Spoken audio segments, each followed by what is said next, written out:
nó ra giờ ra ha mà pe chọc lì trôi riêng là từ xá này là bỏ mỏng tắt tờ sắc căng lên đây món gô lên đây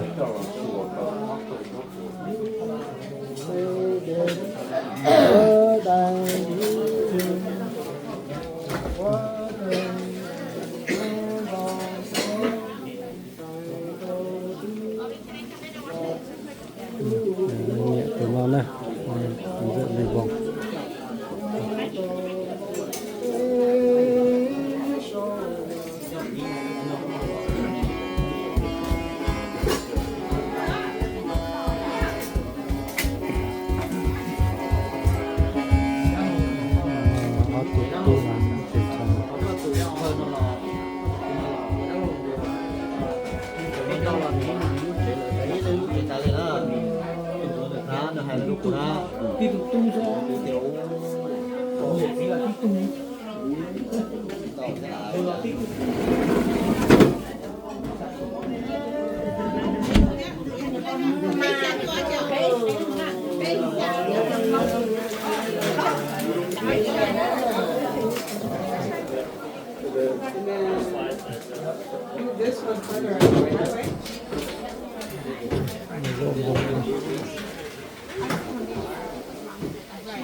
And I brought it up to her pediatrician, and the doctor's just like, that's normal. The range is anywhere from 20 to like 3 hours. giờ sẽ chỉ tô giống cái tô thế mà sẽ chỉ nó mà đi xe mua chợ rôn là chợ sao ạ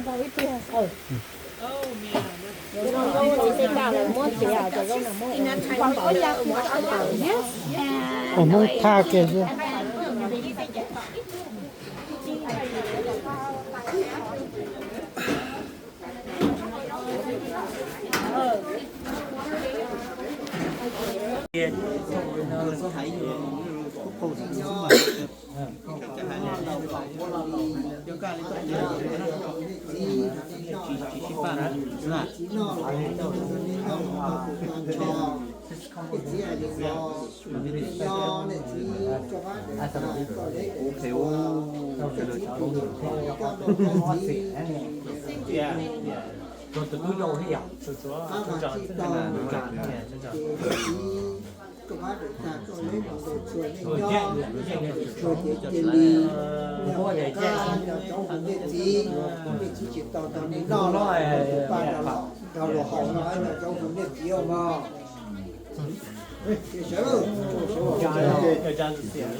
dạ cờ plop bổng nó chè nè hồn bìa lấy là ít kho thế to to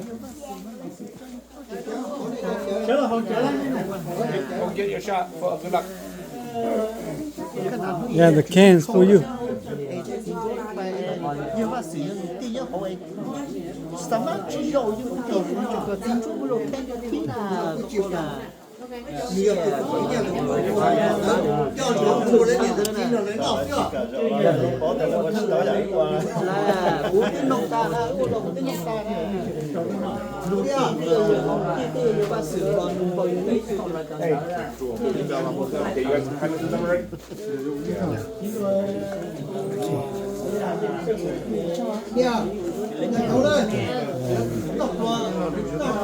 bây giờ cũng xài nó tụt tu rồi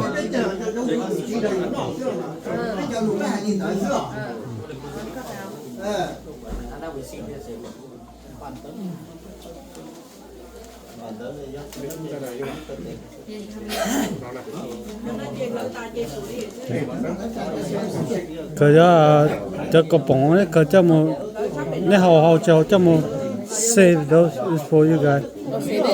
Yeah, those.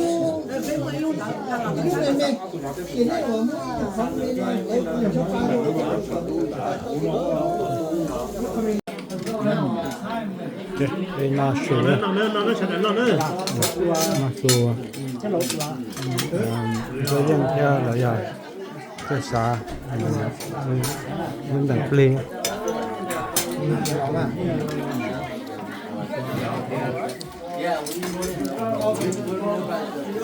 cái